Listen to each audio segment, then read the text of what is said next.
Hello students of second year girls. आज का topic है आपका चिंतन का अर्थ। देखिए, इससे पहले वीडियो लेक्चर्स में हमने जो टॉपिक कवर किए थे क्रिएटिविटी के बारे में, रीजनिंग के बारे में, इमेजिनेशन के बारे में, यानी कि तर्क है, कल्पना शक्ति है, ठीक है, और आपका सृजनात्मकता है। तो ये सब भी एक मानसिक प्रक्रिया है। और आज जिसके बारे में हम बात करेंगे, चिंतन, यानी कि वो भी एक मानसिक प्रक्रिया है। चिंतन यानी कि जिसे हम थिंकिंग भी बोलते हैं, या सोचने की, विचार करने की एक प्रक्रिया। तो मनुष्य के सामने कुछ ना कुछ समस्याएं आती रहती हैं और इसके फलस्वरूप वह चिंतन करना प्रारंभ कर देता है। और जैसे ही उसे समस्या का समाधान मिल जाता है, वैसे ही वह चिंतन करना बंद कर देता है। हमें यह और समझना चाहिए कि हमारे सामने जितने भी परिस्थितियां उपस्थित होती हैं, वही सभी हमारे सामने समस्या उपस्थित नहीं करते हैं। यानी कि जरूरी नहीं है कि सारी परिस्थितियां समस्या उत्पन्न करें।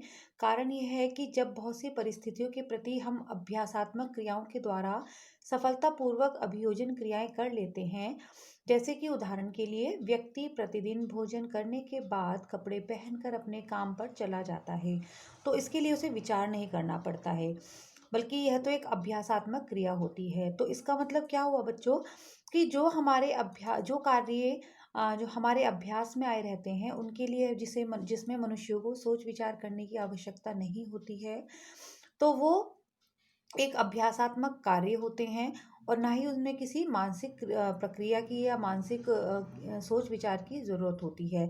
लेकिन कुछ कार्य या कुछ समस्याएं जीवन में ऐसी होती हैं जिनके लिए समाधान ढूंढना, जिनके लिए कार्य करने का जो तरीका है, पद्धति है, उसमें परिवर्तन लाना या बहुत से ऐसे साधन जुटाना, तो ये सब क्या कहलाता है, उसके लिए जो मानसिक प्रक्रिया होती है, चिंतन या विचार करना। तो आज आपका टॉपिक है चिंतन या विचार करना। किंतु कौन सी ऐसी परिस्थितियां हैं जो समस्या उत्पन्न करती हैं? व्यक्ति के सामने वे परिस्थितियां समस्या उपस्थित करती हैं जिनके प्रति वे अपने पूर्व अनुभवों के आधार पर ही सफलतापूर्वक अभियोजन करने में असमर्थ होता है। यानी कि देखिए, व्यक्ति के सामने कौन कौन सी परिस्थितियां समस्या उत्पन्न करती हैं, कि जिनमें जब वो अपने पूर्व अनुभवों के आधार पर सफलतापूर्वक उनके साथ समायोजन करने में असफल होता है। देखिए, अभी इससे पहले जो हमने सारी प्रक्रिया पढ़ी, जो तर्क क्षमता है, सृजनात्मकता है, ठीक है, कल्पना शक्ति है, तो वो भी सब एक मानसिक प्रक्रिया थी, मानसिक प्रक्रिया कहलाती हैं।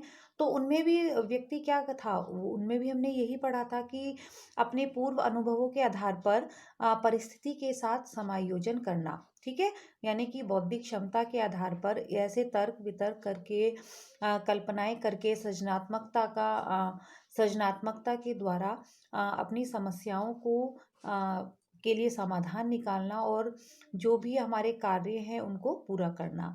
लेकिन जब व्यक्ति की इन्हीं समस्याओं का समाधान करना आरंभ कर देता है, तो चिंतन प्रक्रिया प्रारंभ हो जाती है।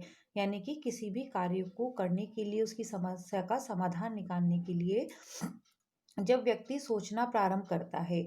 इस प्रकार यह स्पष्ट है कि विचार अथवा चिंतन एक मानसिक प्रक्रिया है, ठीक है, कि सोचना, विचार करना, किसी बारे में, किसी भी कॉन्टेक्स्ट के बारे में सोचना, उसके ऊपर, उसके साथ कार्य करना उस पर, या फिर उसके लिए जो भी है उसको पूरा करना, तो ये सब एक मानसिक प्रक्रिया होती है चिंतन के द्वारा, जिनके द्वारा व्यक्ति किसी समस्या का समाधान करता है।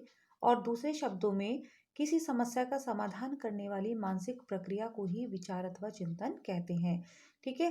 कि किसी भी प्रॉब्लम को, किसी भी समस्या का सॉल्यूशन निकालना ही एक मानसिक प्रक्रिया होती है। और वो मानसिक प्रक्रिया जो है, एक विचार करना, किसी पर चिंतन करना, जैसे कि तर्क शक्ति के द्वारा, या फिर अपनी सृजनात्मकता के द्वारा। जैसे कि एक बालक को अगर कोई गणित का प्रश्न है, या फिर कोई ऐसा जो रीजनिंग है, तो वो किसके द्वारा, वो अपनी तर्क शक्ति के आधार पर उसका आंसर देता है, या उसको रीजनिंग को सॉल्व करता है।